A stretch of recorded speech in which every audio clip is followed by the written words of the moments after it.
I'm sure you can understand why our beloved parent company, Warner Brothers, has decided to make a sequel to the trilogy. What? They informed me they're going to do it with or without us. People would always say to me, is there going to be another Matrix just on people on the street or... And I would think, no, absolutely not. Never in a million years. One day I got I don't know if it was a text or an email. It's Lana. Call me when you can. How's it going? I'm thinking about. And I was like, what? You're never going to believe it, but I wrote this script. She basically, asked me how would I feel about that. I went, yes. I literally went home and told my husband. I think I just started crying. I was just so excited about the possibility. Yes.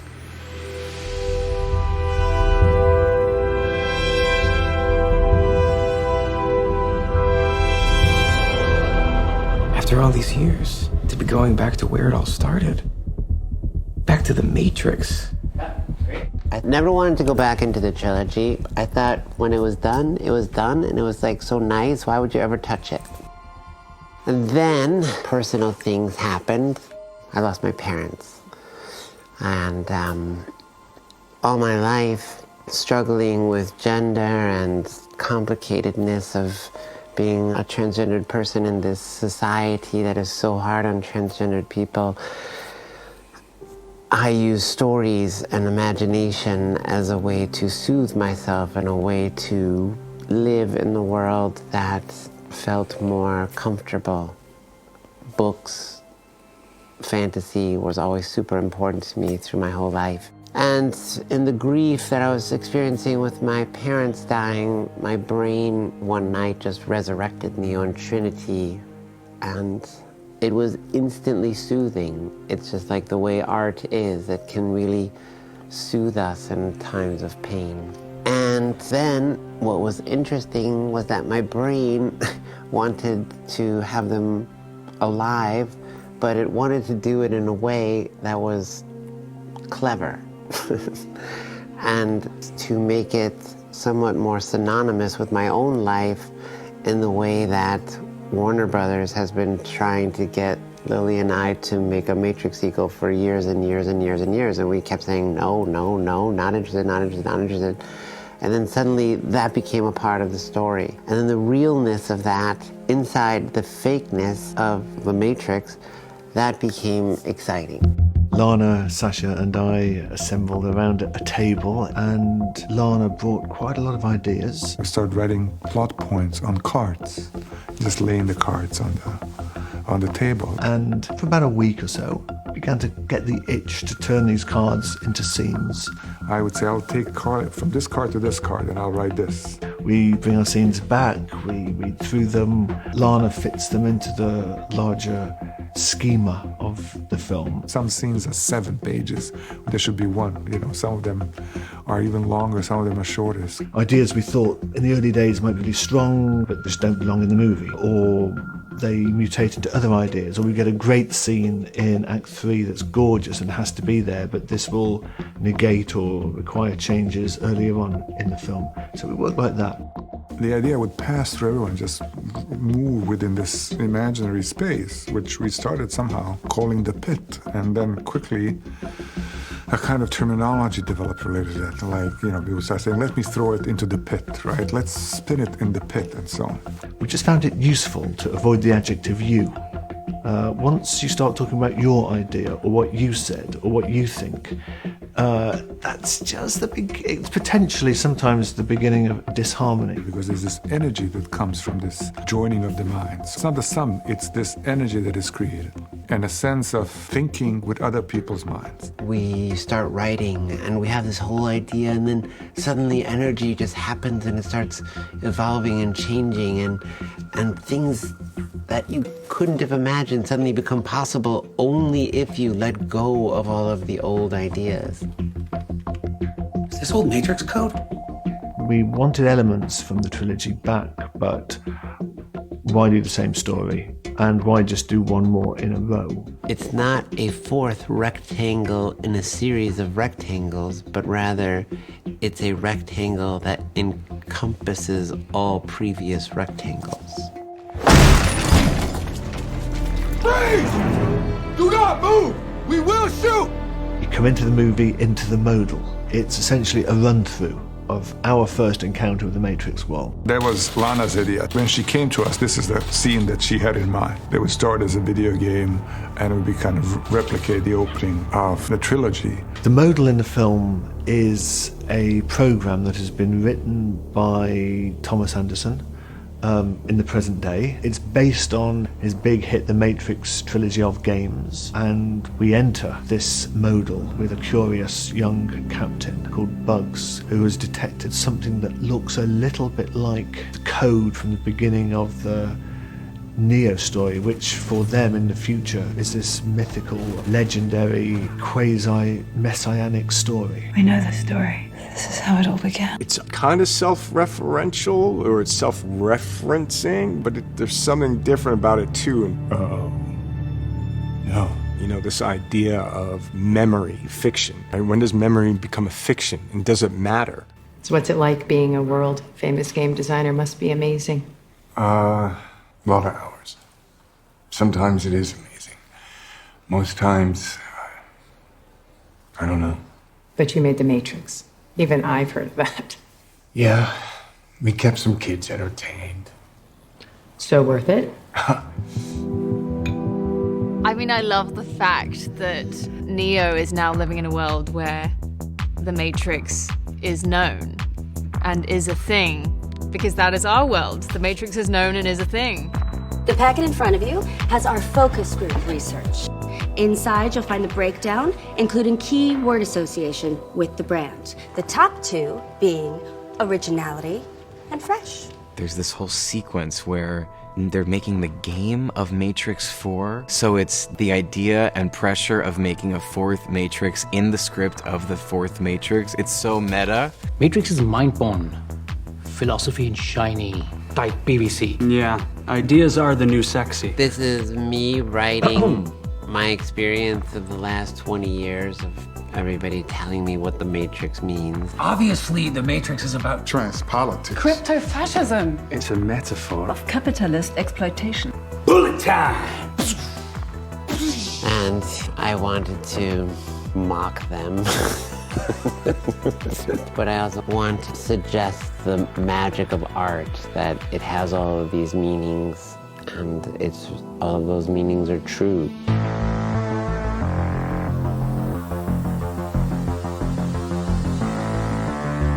We spent 5 months concepting this film. Lana, from early on, had ideas that she wanted this to look different.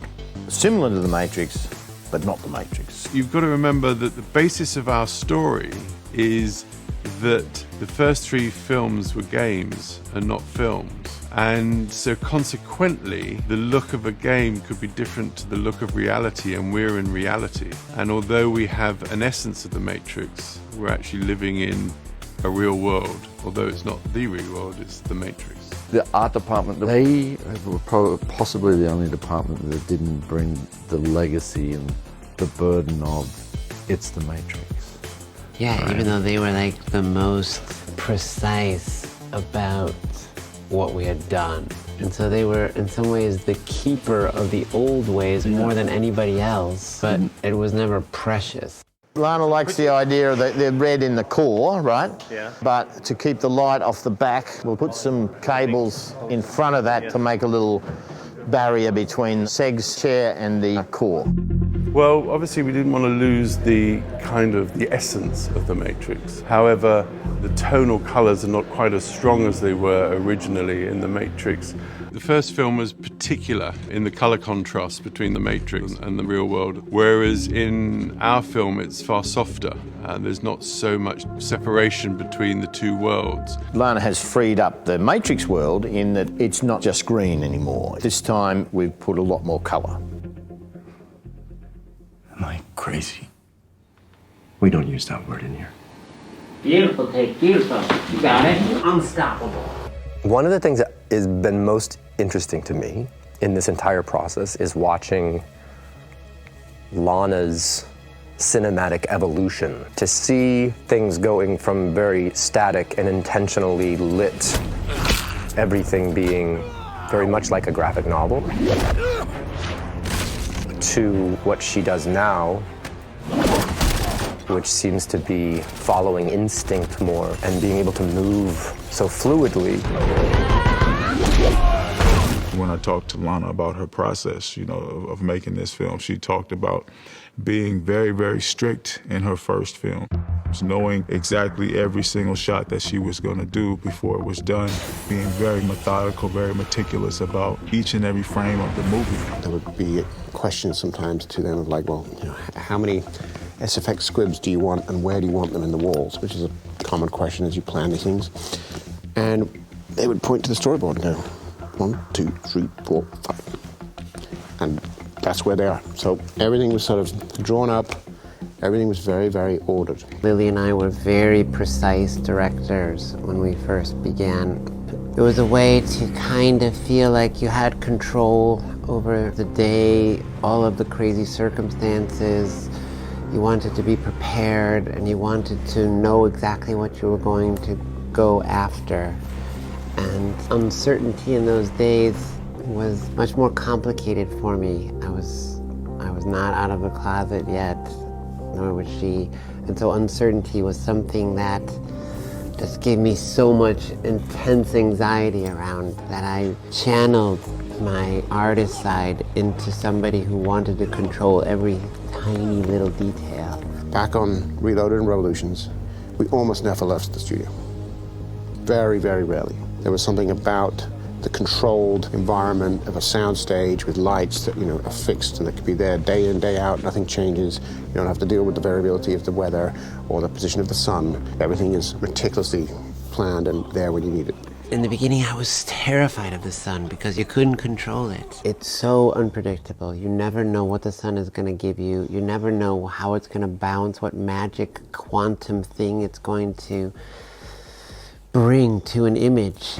And so I loved movie lights. I loved fake lights. And the trilogy is full of fake lights. It's fake lighting everywhere. And I liked a kind of flatness to light. I grew up in Chicago, and I think the grayness of Chicago made me really love the non-dimensionality of flat light. And there's funny things that are in the Matrix, like bullet time, which is this famous shot that goes around a person on the top of a building, but you never see the sun.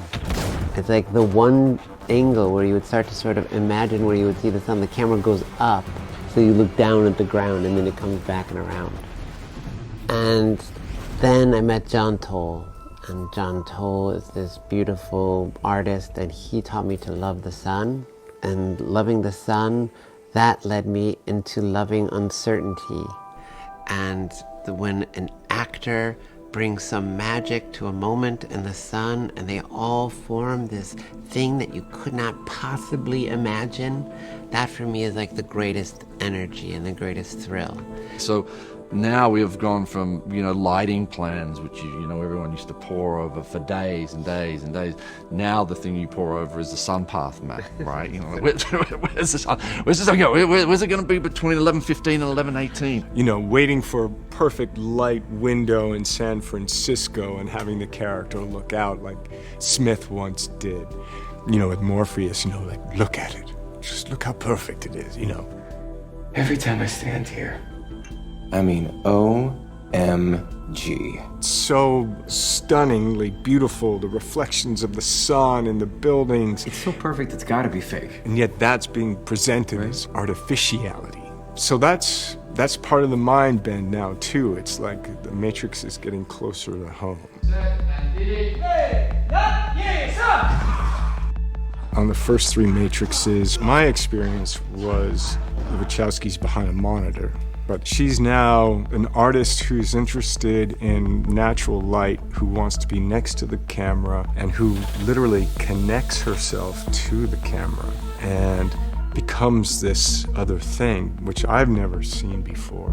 I want to be right next to the actor. I want to be right with the camera. I want to feel the camera. I want to feel and be. The camera's always rolling, I'm always moving, we're always looking, we're always changing. You're just trying to catch moments and catch beauty, and you see something and it's just there for a second, especially when the sun is out and blazing and it's perfect for 20 minutes, and you try to shoot an entire 6-page dialogue scene in just like these few minutes, and you capture wide shot, medium shot, close up, all the things you need in this improvisational way. The setting gives you absolute freedom to put the camera wherever you want it, wherever you need it, and keep it moving or do whatever. Me and her together, she can whisper in my ear, we go that way, we do that, we do the follow, and everything happens very quickly. And it required Daniele to be okay with me basically laying on him, which is like the Steadicam is already like this gigantic, humongous, heavy piece of equipment, and then like I would like just hang and drape and like be on top of him, and we became sort of a four-legged creature. She's also pulling focal length, so she can come in, come out. So she might start in a wide, come into a medium. She might pick up different things. Then when she's close, she'll start directing close-ups. And I just loved it. I loved being able to be that close to everything and to be able to talk and be right there and make adjustments and touch. Actually works. I think it's very effective. It's very efficient, I would say.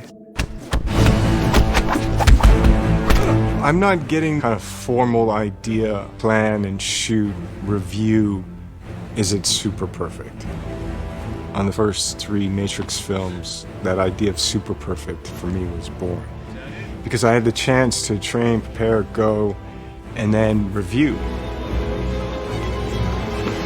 So I could look at a playback and I could be a part of why we needed to do the 83 takes, because I wasn't super perfect. I kind of internalized that and wanted to be that. That's why I was there, right? The experience on Resurrections is that process is not available. But I'm a little more experienced than I was back then, and I went to that school, so I know what that is. So there are times where I don't necessarily need to see it to know if it was super perfect or not. But that's still what I'm going for.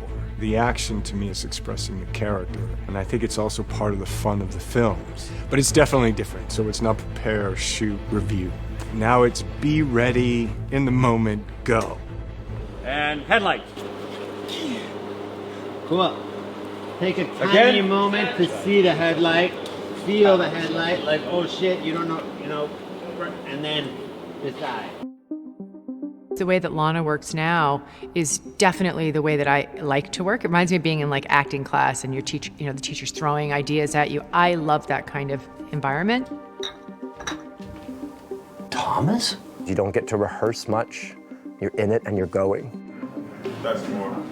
She's definitely the most fascinating director I've ever worked with. The way that she runs a set, she doesn't cut. We do long-running takes, 20, 30 minutes of just one scene without cutting. And I like that because it keeps the rhythm of the set and it keeps you on your toes, because you think it could be their coverage, but she could just swivel the camera around and suddenly it's your coverage. So you have to really be on your A game. You can do the whole scene, then do the whole scene again, then just do the second part of the scene, say this line again, say it a different way, move the camera over here, now we're gonna say it like this, and you're just all over the place. It's just unusual for any filmmaking that I've done before. There are as many people who believe you saved Zion as believe you collaborated with the machines to build a bigger, better Matrix. Still, there's a lot that hasn't changed. She's very specific on how she wants to hear certain lines, certain energy, certain tone. Yeah, you almost know it's gonna happen. So she likes to try different approaches to scenes and to lines. And that's always been the case, where it's just like, no, try it a little more gruff now, And at the same time, there is a freedom which was extraordinary to discover. A freedom in Lana that was completely different. It's a different way of filming, and it's a different way of dealing with the fights. It's a lighter way of making cinema. It's something that doesn't have the weight of how things were done in Australia in 2001. She doesn't have a shot list at all. I don't think she knows what she's going to do until she shows up. She has a kind of confidence in herself as a filmmaker, knowing that she can pull off the most technically difficult sequences imaginable. I mean, car chases and helicopter attacks and huge fight scenes. She doesn't storyboard it. On action, it goes straight into the shot. Yeah, I think on action, you guys just look at each other and She wants to get inspired on set, the way people are moving and the way the light is. And as an actor, it's really exciting to work in that way because we're all figuring it out in the moment, and that's really fun. Now that's a very confusing way, it would seem, to make a film with this much magnitude. Because it just feels intrinsically like with 70 stunt people in a small room that everything would have to be storyboard drawn. Every shot would have to be done in animatics where they put them in computers already and you can see exactly what it's going to look like and you're just banging out the content. But it doesn't happen like this. Set. And 3, 2, 1, go. You plan, but you don't like 100% go with the plan.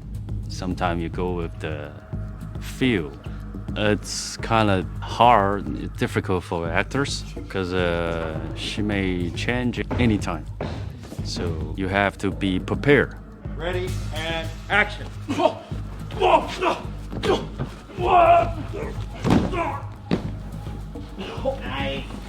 So me and Keanu, we all figure out you have to like 120 prepare. So you plan to do this, okay, I do this. All right, I can do all this, no problem. But now you have to training more. If there's something change, you already been training. It's okay, we can train like change right away. So yeah, I think Keanu can do that, no problem.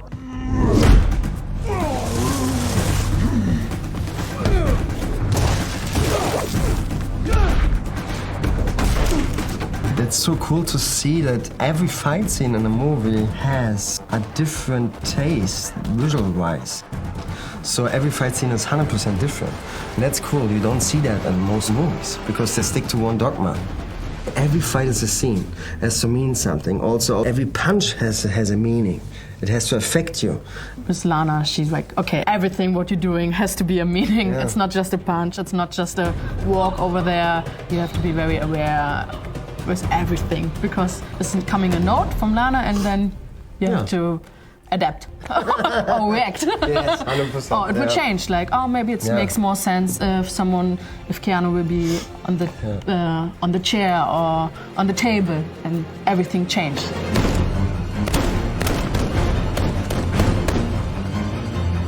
It was intense when we had the night shoots in San Francisco. We had the car chase and then all the swarms came. It's planned, so we have an idea, and then all the swarms are just coming, and it's kind of an improvisation.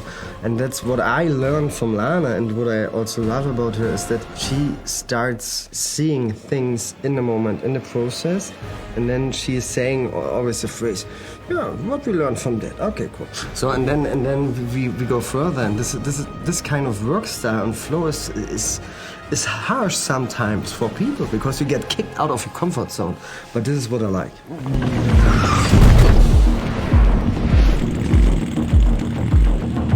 Thing that you never get on movies like this is this improv style, right? In fact, it's gone the other way. All the movies that The Matrix is the mother of, now they all shoot in a green box. The thing that we did 20 years ago, they all do now, and that's kind of why they all look exactly the same. So I think when this film comes out, people are just going to go, that's not The Matrix.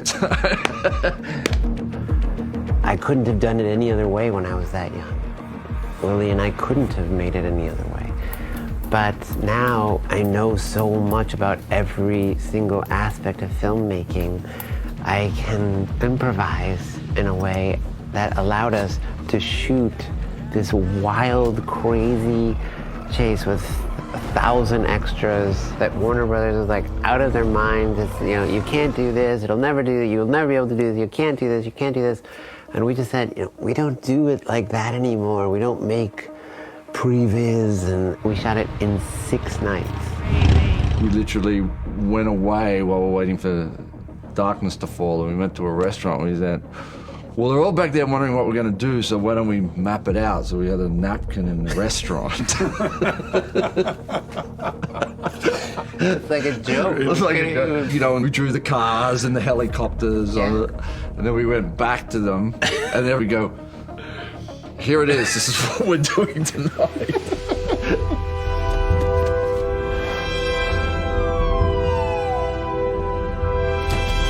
one of the great scores of all time, in my opinion, is the Matrix score, of the trilogy score. I think it's fantastic music, and what's particularly fantastic about it is that then it was one of the first, if not the first, score that so implemented electronic music and connected it with substantial late modern orchestral music. A big orchestra met massively intense, high-octane production electronic music. And that fusion was fresh and had not been done much. It started a movement, I think, and I was part of that movement.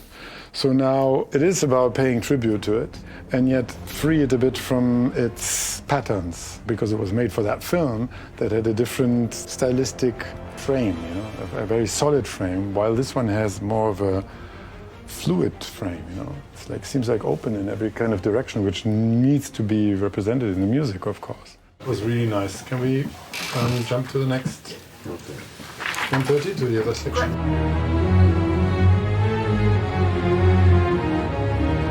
The pre-scoring, people don't understand. Why would you want music before you film? And I would always say, well, why would you not want it? You know, I became a film composer only because in the beginning, when I was a filmmaker and we didn't have any money for films, you know, we put everything in those films and then, you know, they're done, they're filmed, and you sit in the editing room and you go, oh, where are we going to get the music from? And there was no way to... I'll just make it myself. No, but I mean... Rather an amazing cue. No, it was really because we couldn't afford to ask even anybody. And I realized that I had actually music in my mind. I had it all the time, and I carried it around. And I mean, that was my short film times. I said, well, let's try it myself. So I tried it, and it was actually a super satisfying process. And I discovered that actually music and the way into the music is something that makes me understand what kind of film I want to make. And that led to this process that I don't want to sit there at the end of shooting with the material and not have any music at hand that's not already planned for the film. So I developed this method which some people do but most don't, that we have substantial composing sessions and recording sessions prior to shooting. And I introduced Lana to the method. The Tickfer method, trademark. Well, it's true emancipation as a filmmaker. You know, when you get to learn Tom's method, right? Because like for those people who don't know, when you sit down, like Tom was just saying, at the end of shooting everything, and then you decide on the music, you go and you magpie from everyone else's other scores that have been previously published, and try and attach it to your scene, which is an insanity when you know this method.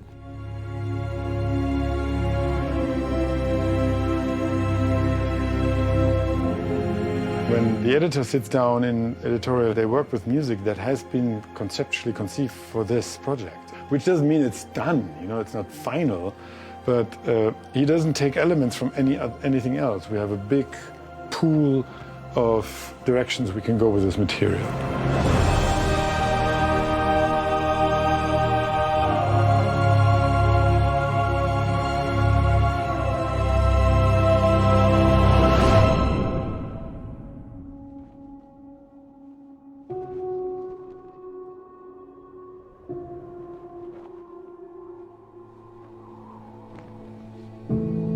It's like everything that's come before to this present, and it's being synthesized and practiced in a way that you have to be a master filmmaker to make a film like this, period. It's such a testament to Lana and her vision and her brilliance and the team that she has around her that we're able to do this and be in this, doing this together. I mean, every day I'm so grateful. The Matrix changed our lives, and it taught us something really profound about making art.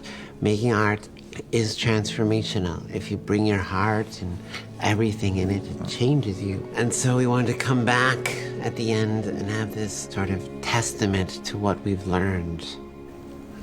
That's what's in this film.